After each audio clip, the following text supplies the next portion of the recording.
Washington football. Woo!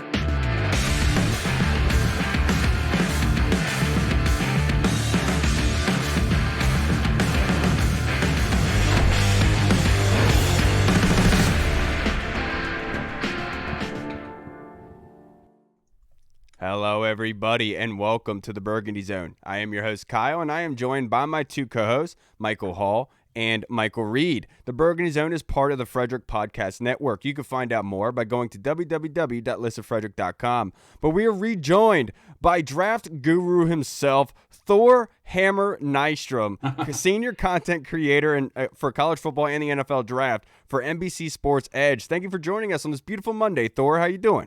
Thanks, gentlemen. I'm doing well. It's not so beautiful where I am right now in Minneapolis. There's been a lot of snow today, but luckily we're inside. I have my winter hat on, so we're doing okay, and I'm happy to be with you guys. Hey, are you pumped about Kirk? No, I'm the opposite.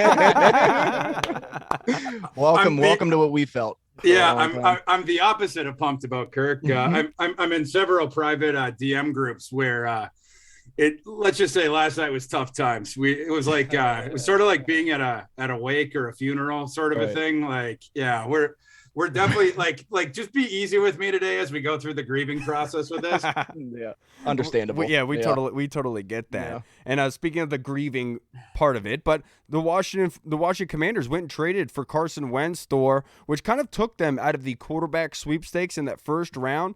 A lot of rumors that they possibly could be targeting a quarterback with that second round pick sitting at 47. So what quarterbacks do you think could be there that could fit Washington? Well, I mean, Ritter would be one potentially. It seems like his stock is going up a little bit now. So to me, he's not a first rounder. I've expected him to go in the second round, but because he's moved up now because of the athletic score and people are seeing that he's got a bigger arm, if he's there, I think that would make sense.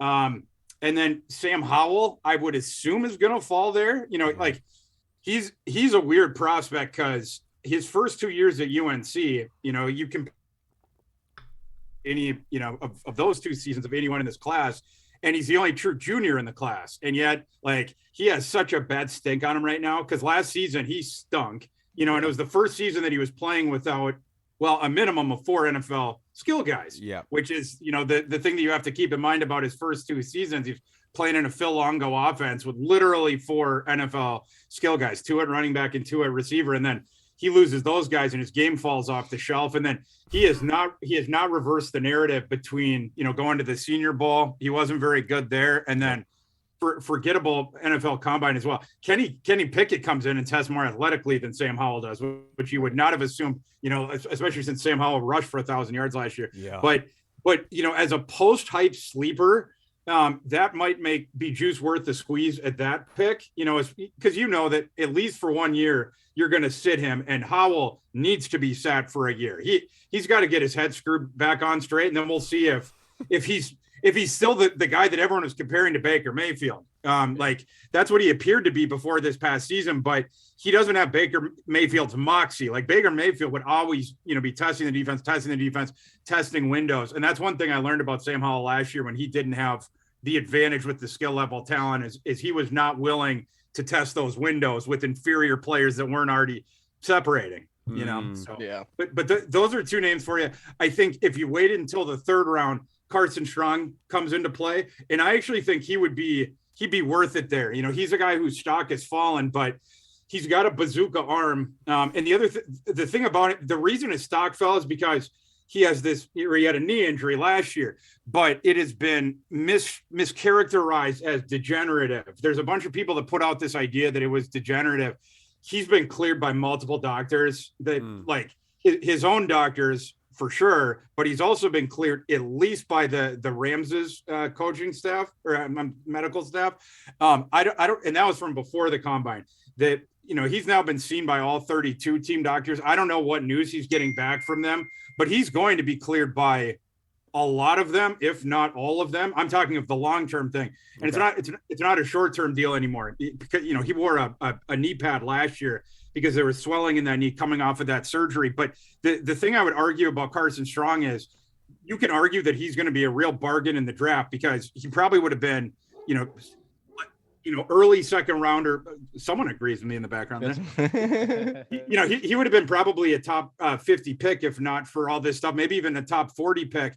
And a lot of this stuff, again, it's going back to this idea that he has a degenerative knee condition when he actually does not have a degenerative knee condition. And when you think about it in that context, the fact that he was playing through this knee injury with his knee brace on last year, where the knee was swelling and everything like that, his mobility was severely compromised. And he struggled under pressure because of that, because he wasn't able to step into throws. He was scared of getting injured, but he was also, a lot of these, it was all arm throws because his base was gone. His plant knee is the one that was screwed up. So if the knee is not a long-term issue, that would mean that in the short term, as last year, it was something that affected his play, but will not going forward. And it's not an issue going forward. So you could actually argue that this sort of scarlet letter on his evaluation, it's actually a red herring. Right. And sticking with the fallout from the Wentz trade, it seems that the consensus now is that Washington is going to go receiver at 11. Who do you think meshes well with Scott Turner and Carson Wentz at number 11 at the wide receiver position? Yeah, and if you pick one at 11, there's a shot you're going to be leading the dance there. Like the Jets at 10 could take one, but I don't think a receiver's going above there. The only scenario where I thought one was going to go, where I was pretty confident that one would at least go 10, is if Treylon Burks had come out and tested like, an effing banshee, like a lot of people expect him to. Right. Exactly. And he did not. So he ain't going there no more. I don't know how far he's going to fall, but I mean, he's not going to Washington either. He's going to go in the second half of the first, if he goes in the first at all. I think the two Ohio State kids, Olave was a guy that was overlooked throughout the process, just because, these guys who have been on the radar for years and years and years, like that can tend to happen. You start nitpicking him and stuff, but what people were saying about his athleticism, it was wrong. And we already know that he's the best route runner in the class. Like, he's the smoothest guy in the class, and he ran in the effing 4.2s. And the other thing you got to consider about him, we're going to the big boy league now, and again, there was this idea that he was sort of capped. But again, if you want to look at it a different way, how about looking at it like this? 3 years ago, Ohio State, not only did they have Garrett Wilson, they also had Jamison Williams, and who's going to, would have been a first rounder for sure this year, if not for the torn ACL. He might be a first rounder anyway. And they had Jackson Smith and Jigba as well, who is going to be a first rounder next year. That's 4 first round receivers, and Olave was clearly the best of them until one of them had to leave town just to merely get on the field, ultimately with Alabama. But, again, Olave was the guy in that insane group going back 3 years. Right. That is insane. Smith and Jigba, is that how you pronounce it? He's going. Yep. He's insane. Just watching what he did in the bowl game, and then next season, of course, he's the projected number 1 receiver. Ultimately, Smith and Jigba, you'd probably put your money on him having the best NFL career. But Olave, I think you'd have to put him number 2 or number 1, if not for Smith and Jigba, just because the upside flashes you saw with Smith and Jigba in a couple of those games were ludicrous. Like, he literally could not be stopped. You can defend Olave or Wilson, or, you can defend to stop them. But like when Smith and Jigba gets into that zone, he is really difficult to deal with. Yeah. It's unreal.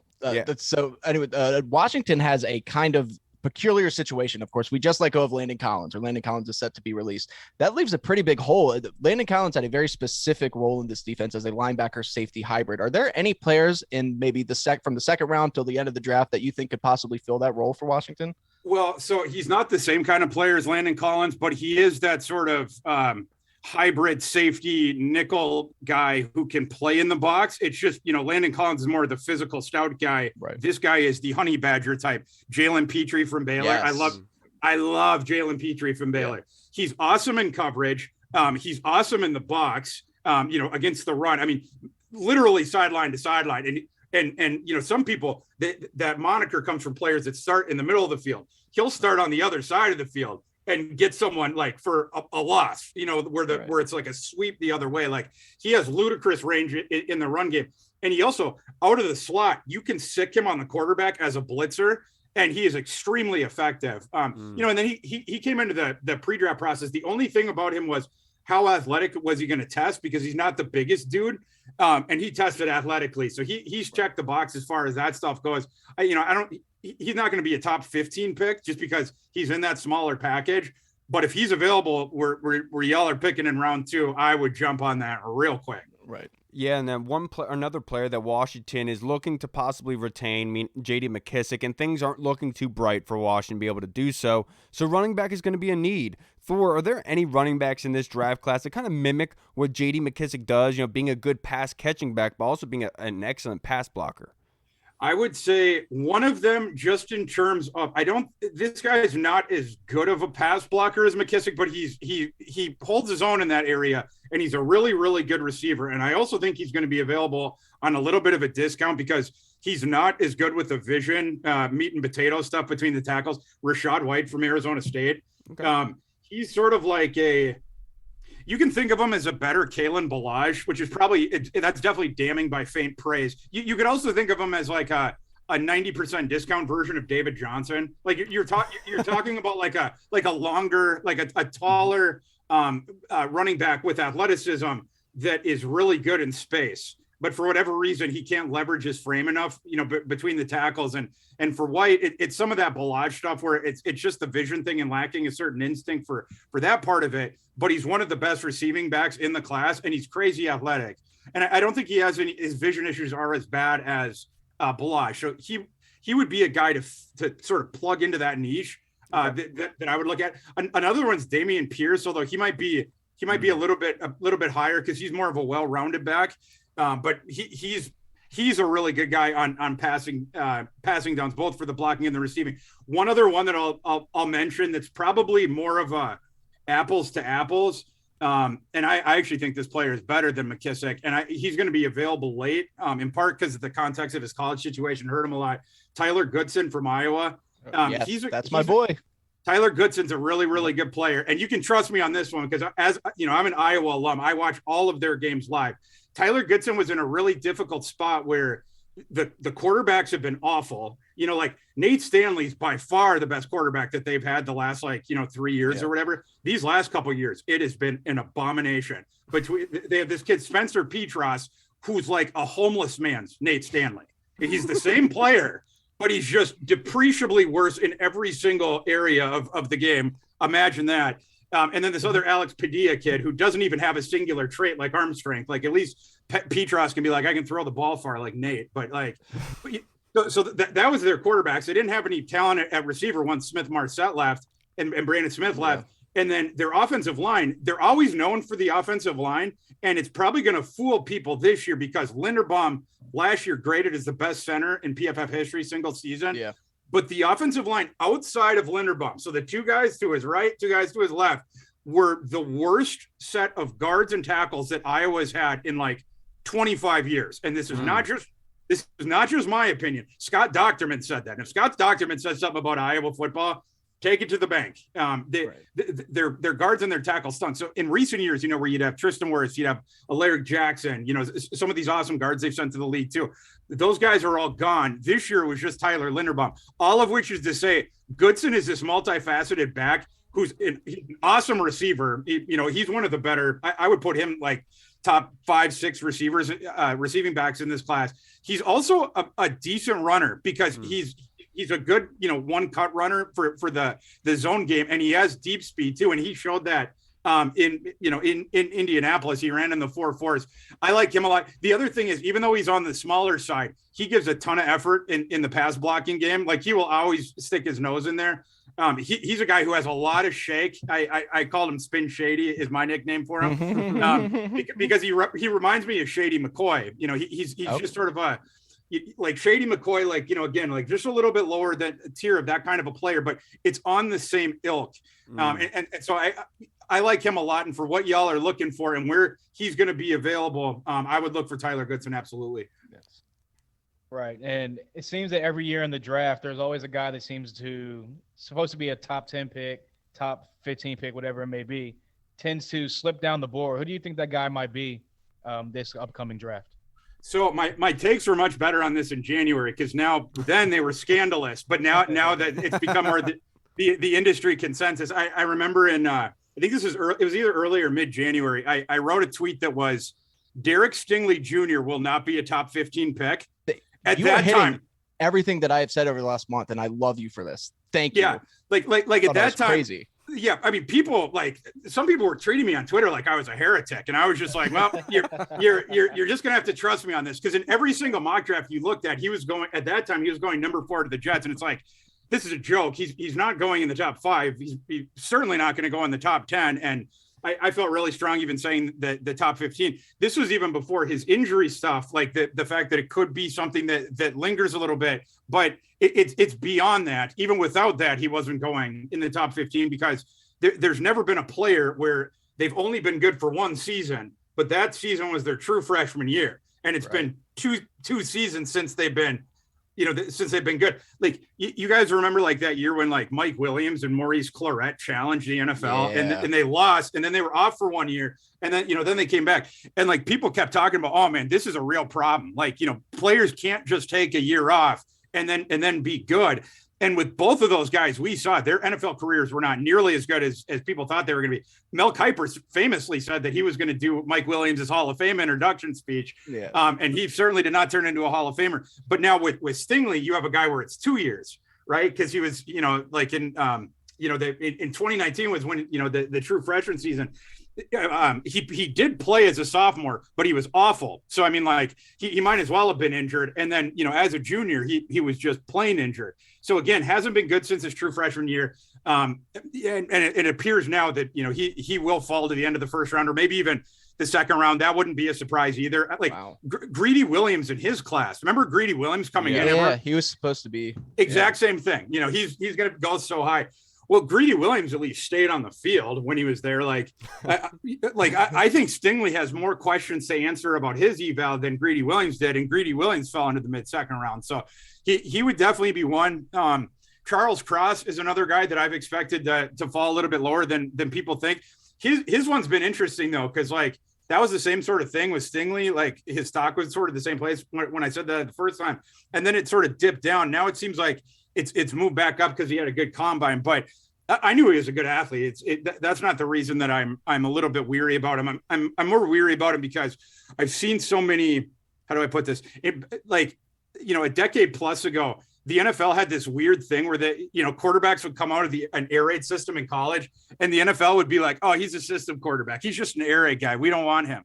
And but now it has changed 180, where like the NFL Patrick wants Mahomes. Exactly, and Baker Mayfield to far lesser extent some of the other Jalen guys. Hurts, right? Yeah, but like with the offensive line, that is one area that I think should have a stigma coming out of that offense that does not, right? Because they play totally different than every other offensive lineman, particularly in pass pro. Look at Andre Dillard. That happened with him. Exactly Andre right. Dillard. Yeah. Andre Dillard's the one that gave me I don't want to make light of like PTSD, but if I have PTSD about a prospect, like when I start to watch Cross, it's like I'm getting like flashbacks to when I was excited about Dillard. And you have to remember that with the splits they have in that air raid system, they're so wide that the tackle is way the F out there. And right. the edge defender, by extension, to play on his outside shoulder, he is way out there, right? Like, I mean, he's not a slot defender, but he's way out there. Mm-hmm. And so it is a totally different thing playing in that, and then going and pass protecting in the NFL, where it's more standard splits. You're and then also you're dealing with more the blitzes, the stunts, and all that sort of stuff that Cross just doesn't have to deal with because of the system he plays. And the other thing, it's not just the splits, it's the fact that Leach's offense is going back 2 decades now. The quarterback per pass gets the ball out just about as quick as any quarterback in any system. They consistently rank in the top 10 to 20 in terms of seconds, per getting the ball out of your hand. Right. It's that whole system. It's just 1, 2, 3, bam, 1, 2, 3, bam. So again, it's really hard to get by a guy, even Dillard in college, because he's got good feet. It doesn't matter about the rest of it if the guy's way out there. You know what I mean? So that's my concern with Cross. And then to wrap this up, Thor, my last question for you has got to be about a quarterback. And Malik Willis took the combine by storm, but I think he's kind of been thrown under with all this news with Aaron Rodgers, Tom Brady coming back. Where do you think Malik Willis goes in this draft? Will he go top 10? I think so. Yeah. I do think so. I was one of the first people to mock him number 2 to the Lions. I still think that that's in play.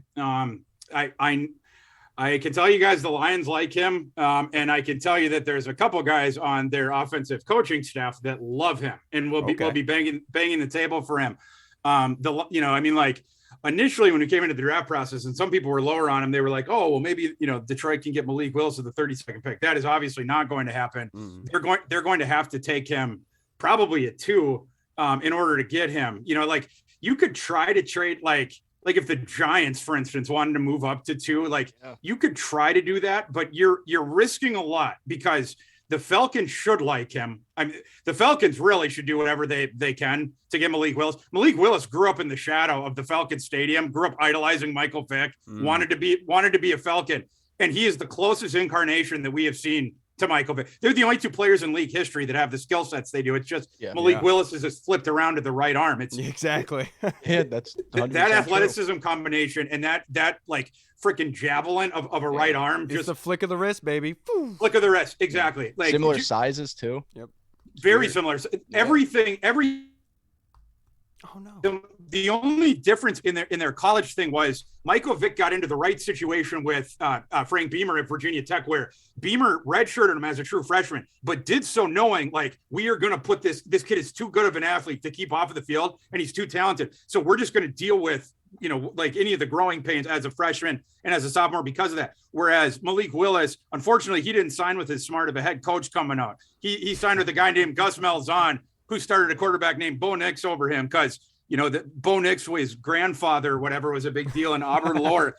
And so because of that, Nix, he had to do the transfer year. Malik Willis transferred the last year where you, by rule, had to sit out for a year. So he sat out his first year at Liberty. So Malik Willis actually didn't get on the field until his 4th year, but it was no fault of his own. Like if you watch the spring game clips when Malik Willis is at Auburn, he makes some of those insane plays where it's just like, oh my God, like what was Gus Malzahn doing here?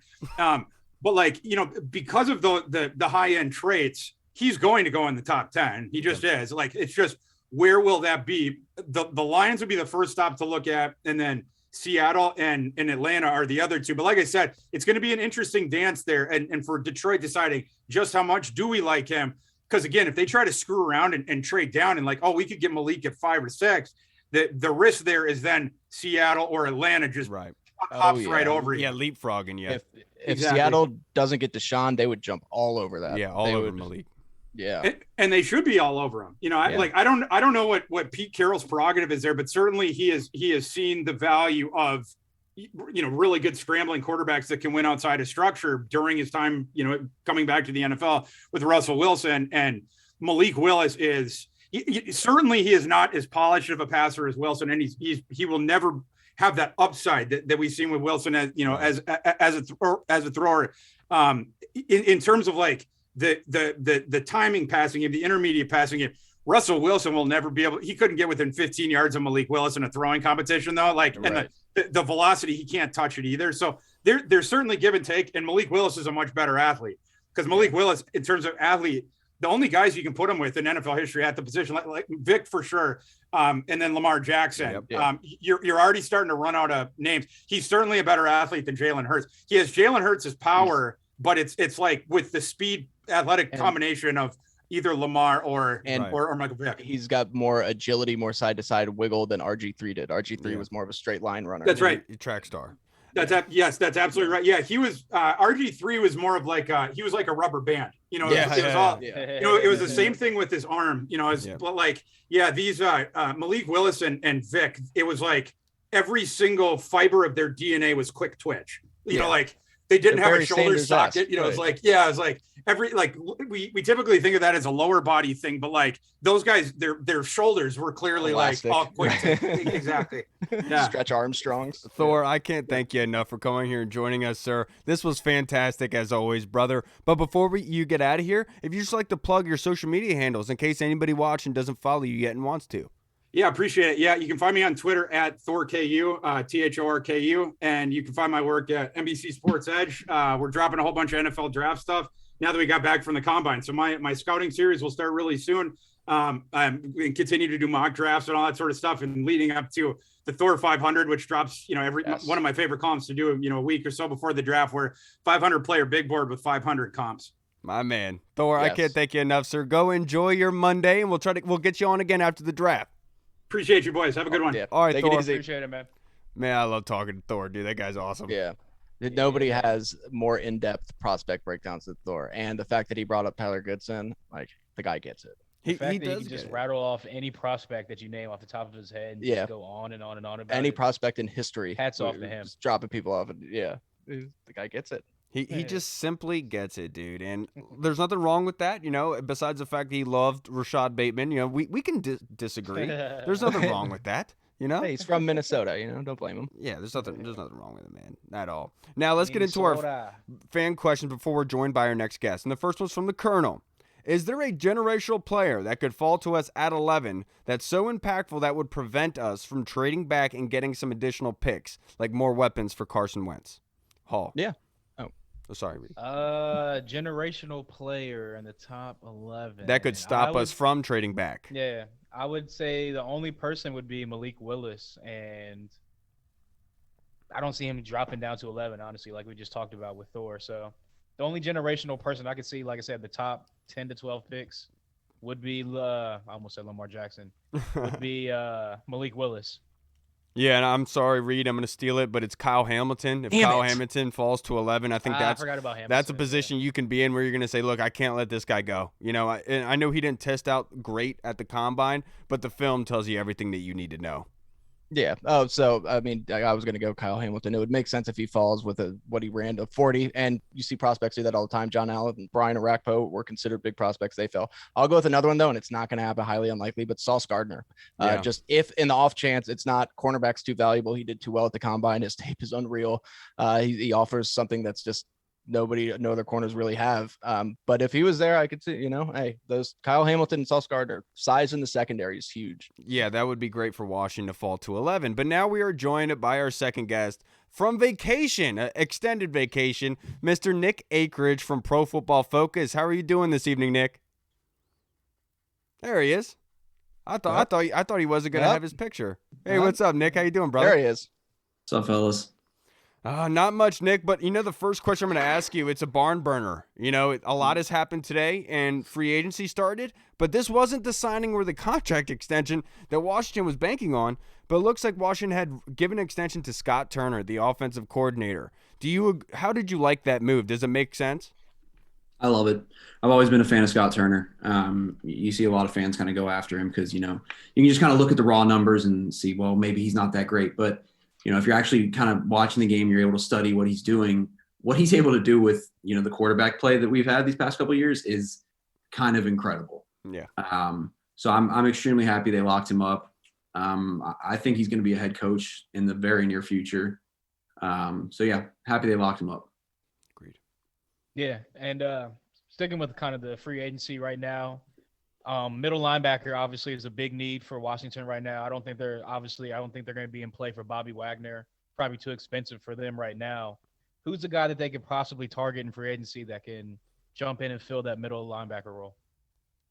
It's an interesting question. I mean, obviously Bobby Wagner would be incredible. Insane. It would be, I would be doing jumping. I don't know what I would do. I like that linebacker from Atlanta, but of course he's gone too. Yeah. I have to look more into, who the cheaper options sort of are, but they need depth there. I mean, I'm not mad at spending on not a lot of money, but on a lot of linebackers, if that makes sense. Spending small on some linebackers so you can get depth there. So, we're not picking guys up off the streets and having to start them and play 80 snaps in 1 week because you get injuries there. So, right. Yeah. I think there's two linebackers coming from the Broncos, or kind of like the under the Alex Johnson. Yeah, and Alex Johnson's huge. He's been a PFF star for us for a little bit. Yeah. I haven't dove too far into his tape, but he's always had good grades with PFF. He's a Tennessee product, so I'm already happy with that one. I would like that for sure. We got to ask him about Cade Mays next. Yeah, well, no, I'm not. But no, I got you. So obviously, Washington, we're talking about the cap space, who they can sign. Washington's done a very good job signing these mid to lower level bargain bin free agents and having them produce. So if they can do that with linebacker, that would be great. And the reason they are in that spot is because they just acquired Carson Wentz, and Carson Wentz contract takes up a huge amount of the cap room. There's some things they can do to work around that. But what does Carson Wentz bring to this offense? Now, I want to put some context to this. When I talked to Nick about this the other day, he said he had a lot to get off his chest about Carson Wentz. So then let's do it. I'm kicking. Take that shirt off, and unleash everything on Carson. All right. So my immediate reaction, I posted a video and it was just, I was just pissed. Like when you're thinking about Carson Wentz, it's just an absolute roller coaster. He's the definition of a roller coaster quarterback. He had one of the highest graded games last year that we saw from a quarterback, and he's also had 3 below 45. He is just an enigma of a quarterback, and what Washington is thinking that they can do is trying to capture that lightning in the bottle that no one else has been able to do yet.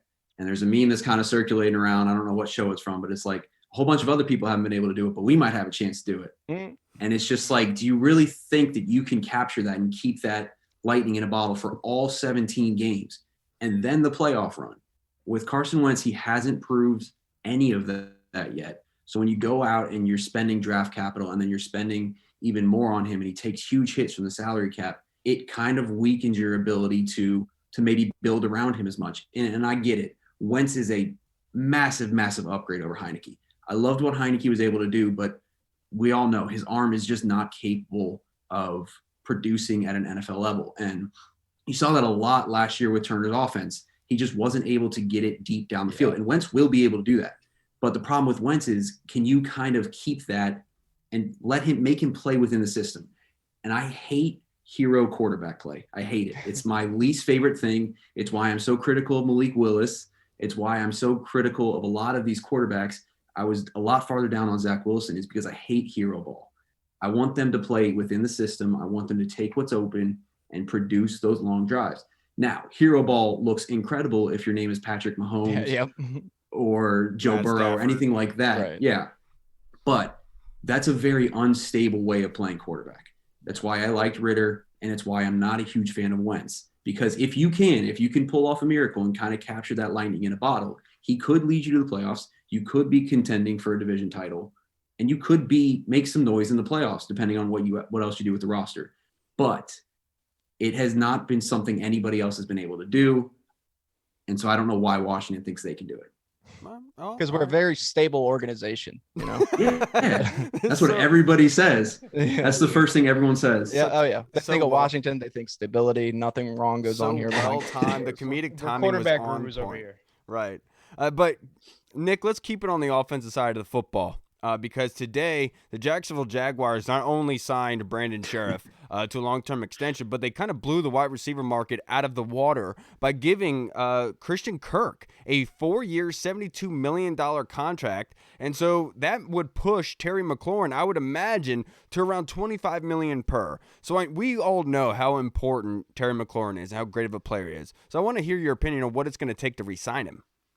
Yeah, I think your number's about right. This contract did nothing but kind of hurt Washington. I mean, I think Terry was always going to be around that range. Right. Washington knows how good he is. We know how good he is. The NFL knows how good he is, even with pretty horrific quarterback play. And you can see him have an incredible career year with Wentz if you get that good Wentz consistently. So, yeah, it's going to cost a lot of money, but he's a player that you want to build your team around, off the field, on the field, all of the above. Letting him walk, I think, would be a massive, massive mistake. I understand that, the draft pool with the wide receivers has been really, really good of late. Washington hasn't hit on one yet, but there's a lot of depth there. There's a lot of wide receivers you can get from the college ranks. But I think Terry is the type of guy you just don't let leave your building. If you let him leave your building, you'll regret it for basically the next decade. That's the kind of guy you overpay. Right. Yeah. And I'd be perfectly happy overpaying him. Yep. You think the fan base is crazy on Twitter now? Just wait till if they let Terry walk. Oh my I think God. Twitter might actually break for that day if that happens. It's like what Nationals Twitter is going through right now with Juan Soto. If they let him walk, let him walk. I'm done. I'm done. If they let him walk. 100%. I don't even want to think about that right now. But sticking with the draft, if you, Nick, were the GM of the Washington Commanders right now, pick 11. If you had the choice to pick whatever player you could pick at 11, who would it be? Or would you trade back and try to recoup some picks and get a guy at, say, the mid 15, 20 range? Yeah, I think trading back is always a great option if you have it, but there's not a lot of teams that are usually willing to trade up. So you do need two to tango there. And and we love saying trade back, but a lot of times you can't trade back. You don't have anyone to trade back with. I have no idea what's going to happen with the top 10. There could be a lot of edge rushers brought or taken off the board. I don't know what's going to happen with Kyle Hamilton, the cornerback market. But I love best player available at 11. And I think if you miraculously see Kyle Hamilton fall there, I'm sprinting, I'm pulling hamstrings, pulling quads, doing whatever I need to do to get to the podium and make that pick. I like Stingley. I like Sauce Gardner. They're both surefire cornerbacks. I'm diving into the wide receivers now, but I really like the Ohio State pair, Olave and Wilson. I don't know if you'll see Olave being taken that early, but I can see Garrett Wilson being taken that early. I love Jameson Williams before the injury.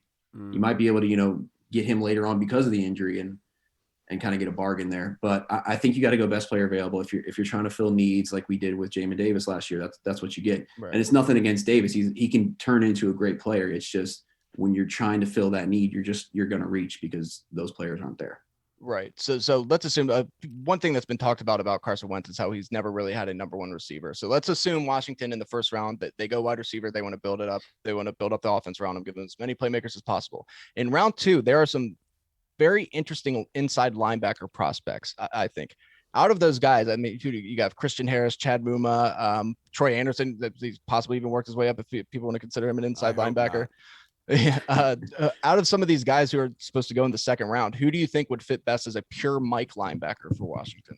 Pure Mike. It's tougher to say pure Mike. Right. I just got to watch these guys more. I spent way too much time on quarterback prospects for now what seems to be no reason. Christian Harris is an outside linebacker. Chad Muma kind of does everything.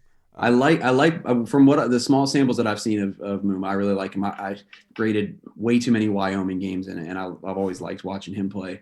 But yeah, no, I think I do really like Muma. I got to pay closer attention now. I got to wide receivers, linebackers, everything now that the quarterback. Washington screwed you just like me. For they the longest time, really did. I was only looking at quarterbacks because I was like, we're not getting anybody. We got to sit here and draft somebody. And now I was much later to the game than a lot of people were studying prospects because I just have to wait until after the Super Bowl. I'm just too busy. I took way too long with the quarterbacks, thinking for sure one of them was going to be in Washington, and now I have no idea. I still think they should take one because you just can't trust Wentz. You can't. Yeah, see, Reed framed the question wrong, Nick, because he was supposed to ask you. He was supposed to ask you when they take a quarterback at round 2, which quarterback would you take and why is it Desmond Ritter? But he screwed that up. It's because Desmond Ritter is the greatest prospect. No, I'm just playing. No, I love Desmond Ritter because he's what I talked about earlier. He's the anti-hero ball quarterback. He plays within the pocket. He plays within the structure, and some people maybe want to criticize his athleticism for that. He showed with his 40 time. He's an incredible athlete, and he can make plays when he needs to. He just doesn't. He didn't have to with Cincinnati. Yeah. Now you could say maybe that's because of the talent he was going up against, the talent that Cincinnati had compared to that. Sure, but watching him work in the pocket, maneuver in the pocket was just my favorite. I think he's the best in the class at that. People have just raved about his leadership, his ability to kind of figure out what defenses are throwing at him. I just think he's the safest prospect, and I think he's the one guy that's kind of ready right now. Also, mentally, like you look at him, he's a father. He's been a starter for a long time at a smaller program that's won some big games. I love 4-year starters. Right. He's a grown man. He could command a locker room without a doubt. Yeah. But now the next thing I'm going to ask you, with J.D. McKissic, I'm going to try to frame this a certain way because so J.D., obviously everyone knows we want to be able to retain J.D., but looks like that he's going to be requesting around probably $6 million per year. Washington at the moment only has $12 million in cap space. Obviously the cap space is a myth and everything like that, but now that there's a change of quarterback, do you still view J.D. McKissic as the number one needing free agent that needs to be retained? Like, should Washington take that pay of $6 million, or should they go down another route of getting a running back that maybe be half of that or a rookie? Yeah, I work for PFF. We don't like talking about running backs in general. Right. But I was never J.D. McKissic is very, very good at what he does. He's a great third down back. He's great in pass pro. But I think there's no real need to pay him that sort of money. Let someone else pay him that money. Pick up a running back later in the draft. We see it every single year. We saw it with Antonio Gibson. We see it every single year. There are running backs that you can take in the 4th, 5th, 6th, 7th, undrafted, and have them play significant snaps and have them, step in, be productive and produce. Yeah. I mean, you see it every year. So I don't know why you would need to, pay him top dollar for a third down back. It just doesn't make as much sense to me. And it doesn't look like they're going to do it right now. So. Yeah, definitely. So once we signed Wentz, a lot of obviously the Super Bowl odds for us were the same. A lot of the receivers numbers were the same, including Terry McLaurin's. Do you think that Terry's due for a breakout year, or do you think that he'll kind of be that under the radar guy that he's been for the pretty much the most part of his career? Yeah, it's all about Wentz and consistency there. And if you can get that consistent play, because if you're watching him and you're watching the offense on the all 22, you see him open all the time. Heineke was late a lot with him. His arm wasn't capable of kind of getting far enough to him. And I think he definitely has the potential. Again, if you can get that good Carson Wentz, and if you can get that for more than half of the season, then you can see him have a career year in terms of numbers. A lot of us know what he's capable of doing. But yeah, in terms of numbers and, fantasy football stats, he definitely could have that. It's just all dependent on what kind of Carson Wentz you get. Right. All right. So this draft is pretty high at premium position. I mean, I'm talking about pass rusher, offensive tackle. The Jacksonville Jaguars are picking number 1. Now they have taken a pass rusher and each of the last 2 drafts, right? I mean, you have Josh Allen and then you have the kid from LSU that they take. If you're them, is it a sure thing that they're going offensive line, or do you think that one of the edge rushers like Aiden Hutchinson is just too good for them to pass up? I think you got to go Hutch. I mean, I'm not watching every edge rusher out there, but right. I think you should just go best player available. There's not a quarterback that anyone's willing to kind of take that early, so you don't really have any suitors to kind of trade down and work off of that. I think you just take best player available on your board. Again, if you reach for a need and if you reach for an offensive lineman, then it usually doesn't work out too well. Now, that's not saying that there aren't tackles out there that can be the number 1 overall pick. I love the tackle from NC State. Graded way too many NC State games, and he is just flattening kids left and right. Nasty. He is so much fun to watch. Yeah. Nick Akridge. He was my favorite. But again, I haven't studied them close enough to kind of tell you he's a surefire number 1 pick. I just like seeing him maul other people. Yeah. Hey, I think it was either Mel Kiper or Mike Mack. One of them surprisingly had him going first overall. I know a lot of the guys here at PFF, the draft guys, like Charles Cross, the Mississippi State tackle. Yeah. They like Hutch. They like Thibodeau's kind of fallen a little bit, but I think he's still pretty surefire, solid talent there. Yeah. I think you have plenty of options, and it looks like they're going all in once again with free agency. And I think you just got to pick best player available. Yeah. And Thibodeau, I'm pretty sure, came out from the combine. He did not interview all too well, which dropped him down a little bit. But, Nick, to wrap this up, my last question for you. There's a couple free agents of Washington that could be leaving. I'm going to give you 3 of these. You have to pick one in order to only retain, and it's going to cost you a little bit extra. But who would be worth it in your eyes? Tim Settle, Bobby McCain, or DeAndre Carter? It depends. Okay, I'm a huge Marcus Williams fan, so if you can somehow pull that off, then it doesn't matter with Bobby McCain. But McCain is solid enough to where you don't need to break the bank for safety. Right. So I'd be okay with paying a little extra to keep Bobby McCain around.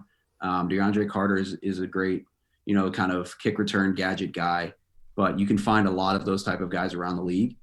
So yeah, I would say Bobby McCain, pay a little extra for that. I love safety play. We haven't had great safeties here in a while. People don't want to go pay for another big safety because of Landon Collins, but he wasn't really a safety. He never was. Right. He just kind of had the tag as safety.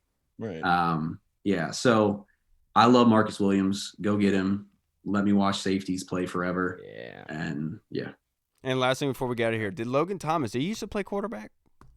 I don't think so. No, you don't think Doesn't so? ring a bell. No, I heard that he did at I don't know if you knew that or not. I'm gonna I have to heard he wait played until the quarterback. next broadcast The research to that. tell me. Nick, Yeah. I can't thank you enough for coming on here and joining us, brother. I'm glad that you were able to take your vacation, get much Yes, needed sir. stress off and come back and hop on the wagon, my friend, and come join us for all this draft talk.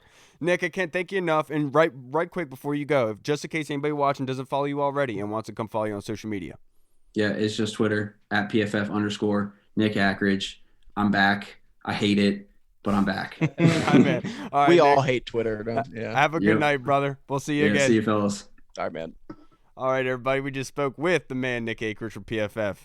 Yeah. He's the best, dude. He's so He is. funny. And The that guy gets ongoing it, too. bit about Logan Thomas, he just gets it, man. Yeah. Not many people get it. The announcers definitely don't get it because they say it 15 times a game. Like we didn't know that. But did you know that Logan Did you Thomas know- used So to you be a guys are telling me quarterback? Logan Thomas used to play quarterback, right? That's what you guys are But saying? real quick, That's crazy. But real quick, we got to talk about some of the latest news that came about. I know everyone's kind of talking about it, but yesterday, Washington re-signed to an extension Troy Apke to a 1-year extension. Everyone was kind of questioning that. Well, it's for special teams. All right, they're making sure that he's around for another year. He was the special teams ace. He is very good in that breadth, so we have to give a little credit there. And then obviously Brandon Sheriff goes down to Jacksonville. I know a lot of people. Chuck Much G. needed. Yeah, Chuck G on Twitter was like, he'd rather pick Jacksonville over Washington. And no disrespect to No. Chuck G, I don't think it's like that. Florida's It's a no income tax state. Not only that, also, we I was weren't gonna saying, pay I was him like, that much. He had a choice to go to the We're not- Bengals as well, so it was clearly he Yeah. was like, whoever's going to pay me the most, that's where I'm going. So. And I don't fault him for Let's that be at honest. Florida or Cincinnati, Ohio, and we weren't going to pay him. You can't, with what we just did, you can't spend that much money on a guard. Like we all have known that for months that we weren't going to resign Sheriff. So Yes. And now the one question we have in the Discord chat servers from our guy Jeff Miles. And Reed, I'll go to you this one first. Jeff wants to know, what's your week 1 reaction to Carson Wentz to the Washington Commanders? Do you feel a little bit better or still pissed we're missing out on Deshaun? Personally, depending on what else we do this offseason, the move is growing on him. Yeah, I think we all feel that way. So originally, I was like everybody else. When I got that notification on my phone, my heart sank. Like I was like, really? This is where we're going with it? And the only reason of that, like I like Carson Wentz. He's got great potential. And he's got all those skills. The only reason that is because when you're talking about a Russell Wilson, and Aaron Rodgers, or Deshaun Watson, like you're like, we're gonna get the guy, and then we have to go. But like it could be worse. We could be the Steelers. We could be going after like Mitchell Trubisky right now. I don't know. Yeah. I just think Carson Wentz is better. I mean, I get why people like Trubisky, but it's growing on me for sure. And I've been watching a lot of Carson Wentz lately. And when he is on, he is on. When he's good, and he's not like he's gonna make the games are gonna be exciting with Carson Wentz. Let's put it that way. Yeah, I was more pissed about like Carson Wentz just because when I first heard about Carson Wentz being a possibility, it was the fact that he could have been released. And so when all that draft, when all the capital gets brought with it, that's what made me really scratch my head. It took me a little bit, yes, but Jeff, it's growing on me immensely, especially since I watched the film and seeing schematically where he fits with them and what they want to do and being able to stretch the field. Obviously, he is an asset that Washington has not had here, or a luxury of a good quarterback being able to come in and do it. But I think a lot of it has to do with him staying healthy and everything like that. So it is growing on me bit by bit. And I think what really puts me over the top with it, with being okay and actually kind of happy it happened, is the fact that Brandon Sheriff going to Jacksonville for that contract. Washington now gets that compensatory 3rd-round pick. So one of those 3rd-round picks they gave away for Carson Wentz is coming back next season anyway. So it looks like yeah, so basically, essentially, Washington traded him away. They took in the contract, the $28 million, but they only gave away basically a 3rd-rounder and swapped seconds and then added a 7th-rounder in there. But I'm still holding out hope, Paul, that they are going to do a contract extension with Wentz to bring that $28 million cap hit down. That way they can make some more moves and extend some guys like Turry. Yeah, and I said on Twitter that with Turner getting that extension through 2024, Ron Rivera runs through 2024. I mean, if you can restructure Wentz, maybe get him for 1 or 2 years, that'll maybe run through 2024. Or you draft a quarterback, or you have your quarterback on deck, and you still got Carson Wentz, or you can drop Carson Wentz with no cap hit. But just like everyone else, I was kind of just like, really, like Wentz, like, yay, like, man. Mm-hmm. But like you guys said, it's kind of growing on me more and more. And the way I thought about it was, they're trying to resemble what they did last year, which was, they wanted Fitzpatrick to come in and kind of manage the game and take downfield shots when the shots were there. And I just feel like they brought in Carson Wentz because he has the arm strength. He's that prototypical like body type of a quarterback where he's big, strong, powerful 6'5", arm. 240. Exactly, and they can get the ball down the field. So hopefully they draft one of these speed guys at 11 like Olave or Garrett Wilson. And we got 2 speed demons on the outside to push the ball down the field. And a gadget player like Curtis Samuel in the slot and lining up in the backfield. So I see their thinking behind it, which was let's try to replicate what we did last year, what we wanted to do last year with Fitz, but now we have a younger, more athletic and bigger arm Fitzpatrick. And Wentz's mobility really helps fit in with this offense. I mean, Scott Turner, we know what he likes to do, and I mean, he's better than Taylor Heineke, but he could scramble like him. He's got a stronger arm, and he's a never say die cut type of quarterback too. He's going to go out there and give it his all. So I completely understand it. Yeah, I wanted to get your guys' opinions. Hall, I'll go to you first about J.D. McKissic and his ability most likely to be going and signing with another team. Like, does it anger you? Do you understand? Because a lot of the fan base is saying, how can you allow this talent to walk through the doors? What do you think, Hall? Yeah, I mean, I understand it. Definitely, if you watch him for the past 2 years here in Washington, then you'd be like, are you serious? He's outside of Terry McLaurin. He's been the guy on offense pretty much. But it's like I said on Friday, like I said on Twitter, I guess it was kind of a hot take, but not really. But what I said on Friday was, especially last year, whenever Logan Thomas went down, De'Ami Brown never really developed into that guy they thought he was going to be. And you don't really have weapons on offense outside of Terry McLaurin. So obviously that next go-to guy is going to be J.D. McKissic. So it would only make sense that once J.D. McKissic went down, the offense kind of like went to a slump. A lot of the numbers on the offense went down. But my rebuttal to that would be, if you're loaded up and stocked more with weapons on offense, say Logan Thomas is back healthy, Curtis Samuel actually plays more than 10 snaps in a game, then next thing you know, you got more weapons on offense, and J.D. McKissic kind of gets pushed down the weapons chart, if you want to call it that, as far as like the go-to guy. The only thing I am sad about is, yes, he's productive as hell. We got the best out of him at his whole career so far, and he's our third down guy, and he's our best pass blocking running back. But with that being said, if you look at Nyheim Hines' numbers with Indianapolis, he was a pass catching guy as well. Carson Wentz gets there. He doesn't really like to check the ball down. Nyheim Hines' numbers took a hit too. So, well, I think Jonathan Taylor had a lot to do with that too. Yeah, of course. But I'm just saying in general, like, he doesn't really like to check the ball down. Even in Philly, he didn't like to throw the ball to Miles Sanders and guys like that. So I definitely think that we're gonna miss him if he doesn't re-sign. I would love to have him back, but I think that with a healthy Curtis Samuel and then maybe a younger, cheaper guy, and then maybe the draft later rounds, or an undrafted guy, or maybe another veteran guy, I think that this coaching staff can do what they've been doing, which is bargain bin guys with high upside. Yeah, I respect the hell out of you, Hall, but looking at this without J.D. McKissic, I do not want Curtis Samuel's name brought up in the slightest. He has to prove he could be healthy first, let alone being able to take carries out of the backfield and be able to withstand tackles and other stuff like that. I was just talking about more of like the passing game stuff. I got you. I'm with you. But I wanted to read to you guys what I said on Twitter today about J.D. McKissic, because I feel like they're going out to the front office too harshly in this breath, and we have to take a step back and look at it. So what I said on Twitter was, before we get mad at this front office for not retaining J.D. McKissic, we have to look at this from a logical perspective.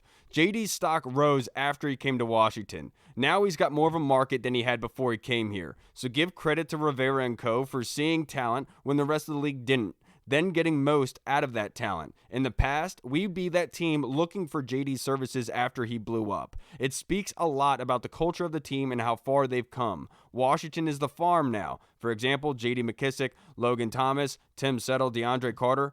None of us want to see JD McKissic leave. But if we take a step back and look at the situation, it's a great thing to see instead of winning the offseason every year with high-profile free agent signings and other stuff like that.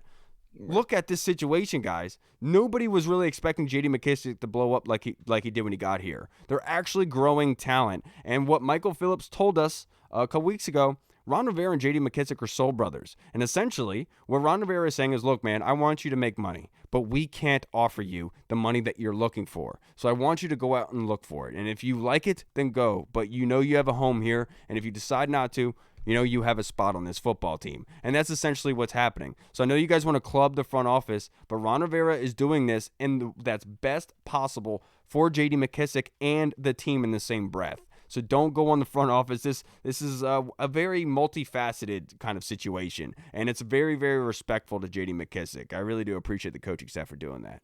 Yeah. I mean, you guys hit the nail on the head. The one thing I'll add to it is it's almost like I love JD McKissic. Of course I want him back here. I mean, he's been such a valuable weapon to us, but it's almost like we have too many holes at important positions and too little money currently to kind of sign a niche player to a decent sized contract. You know what I'm saying? Like he's a third down back. He's awesome at it. He's great at it, but you can get those guys for a little bit cheaper. You can get them in the draft and they won't be as good as JD McKissic, but at least not off the bat. But I mean, you can get some people that can go in there and produce. So yeah, it sucks. And we hope he's back, but not even that. Like there's guys like Tariq Cohen who are coming off injury, obviously, who's getting paid right now what J.D. McKissic is trying to get paid. So what you could do is, because he's coming off an injury, you could pay Tariq Cohen what you wanted to pay J.D. McKissic at like $3 million per, because I'm sure he'd love the opportunity to do so. So that's why it puts you in a very good position, I think, personally, the fact that they're here. Or what you could do is you could get somebody like Tariq Cohen and pay him what you were, because of the injury, and pay him what you were going to pay J.D. McKissic. You know, wouldn't that make more sense? It makes perfect sense, Reed. You're right on that, dude. You're just saying, but I'm just saying. Yeah, I know. We're both just saying, Reed. I think so. But Man, why didn't someone think of that before you did, Reed? It's crazy. It's crazy. I know. Because I'm a genius. Real quick before we get out of here, what did you think, Hull, of Scott Turner getting the contract extension for 3 years? Kind of surprising. Honestly, it was surprising. But at the same time, he hasn't really, I mean, Tay and Todd put it on Twitter, the list of quarterbacks he's had since he became the offensive coordinator here. I think I counted it out right. It's been like 11 quarterbacks in a two-year span pretty much. So it's like, I understand why they gave it to him, because you want to have continuity at your coaching staff. But at the same time, I would have waited until after this year, because he finally has a quarterback that can run his offense and make all the throws. So I would have waited to see what he's done after this year. But again, I see why they did it, because of continuity. Rivera runs through 2024, so it's kind of like everyone's going to either get extended together or they're all going to get blown out together. It makes me feel a lot better about the situation because obviously, remember, Chris Harris was getting head coaching interviews last offseason, and he's a secondary coach, obviously. But with Scott Turner, if Scott Turner leaves because of how well he's doing, what do you have in relief there? Who could you bring in that instill confidence? And I brought up like Ken Zampese and stuff, but I feel a lot better about the structure of this organization if Scott Turner's under contract for 3 more years. Obviously, that could be voided at any time by him going and getting hired by another team, but it just makes sure that basically they're on a track, right? They have a plan in place, and they're going on that road, that yellow brick road, and I appreciate that. And I think Scott Turner does get beaten up a little bit too much here. You know, it's knee-jerk reactions usually with this fan base. But look, the first time, I've said it many times, Carson Wentz is the complete opposite of Alex Smith and Taylor Heineke. The dude is just going to be shoving that ball downfield all day long. Right. So I think this is the first year we're actually going to be able to see Scott Turner at his height with an actual good quarterback, as long as he stays healthy. As long as he doesn't break his hip 6 passes into the season. Yeah. Right. Or go to a water park. At a water park. Yeah. But also, I owe you a soda. Also, I mean, Scott Turner, like you're right. He does get a little bit too much hate. Like if you really just look at what he's done, like last year, our offense was better than our defense, and we had so many injuries. Of course, he was playing a backup quarterback, and he's still getting results. Like this offense has the potential to be a fairly high scoring offense and do well. And I like some of the things he does. I know people say he can be too predictive sometimes, but there's a reason he's a very good offensive coordinator, I think, and I'm happy for it. I can't wait to see what he can do if he gets actual quarterback play. Yeah, he's bone-fied. He's a bone, like a bone guy. You said what? Did you say? You've never seen "Oh Brother, Where Art Thou"? No, he bona-fide. No, I've seen it. Yeah, a long time ago. I will say that George if you look back to that Philly game last year when they had all the COVID stuff going on, they had to bring in Gilbert Grape to be the quarterback. People were kind of like, if you think back to that game, like Gilbert looked relaxed, looked like you knew what he was doing. Yeah, looked like he kind of like was running the offense and knew what he was like. Dude, on a week's notice, he did pretty well. And I accredit that to Scott Turner, making him feel comfortable, calling stuff that he likes and stuff like that. So he has the potential. And if you look between the 20s, he schemes it up pretty well. It's just the goal line stuff and the red zone stuff. Got to work on that. Yeah, and that's been an issue. That was Jay Gruden's issue. I mean, that's been an issue that dates back for Washington not being able to score points for a long time.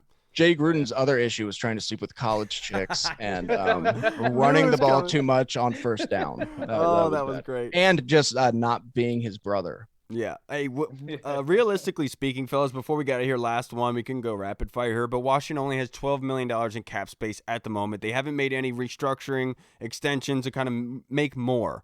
But looking at it realistically, Hall, is what one player you want Washington to be able to either re-sign or go out and get?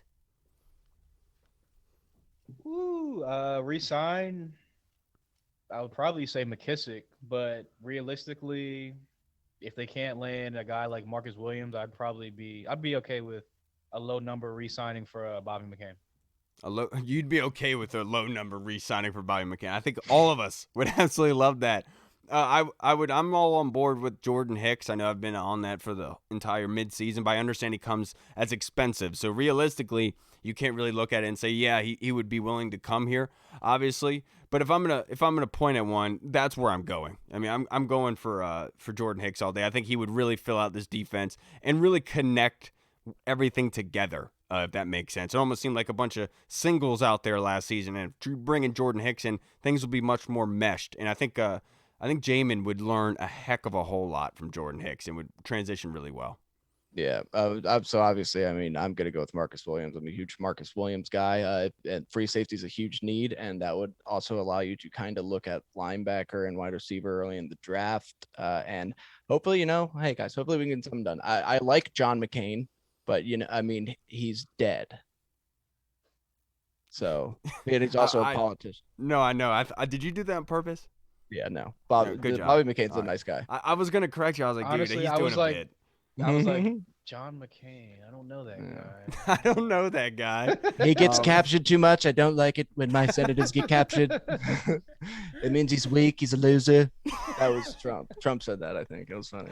It was messed up, but it was funny. All right, everybody. That's going to wrap us up for this episode of the Free I like my soldiers not captured, okay? Free Agent Frenzy, baby. Thank you so much for tuning in this episode, guys. We want to get your reaction to everything Thor Nystrom said, to what Pro Football Focus's own Nick Akridge had to say about this Washington team, the Commanders. What do you want them to do at a number 11 in the draft or in the second round? Or realistically, who do you want them to get in free agency that they can afford and can actually produce for this football team? We want to hear from you guys in the comments section. I'm Kyle.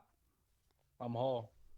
Thor, you have a tremendous beard. It's a great beard. Nick, stand up. Take a bow, would you? You're fantastic. You're lovely. We love you.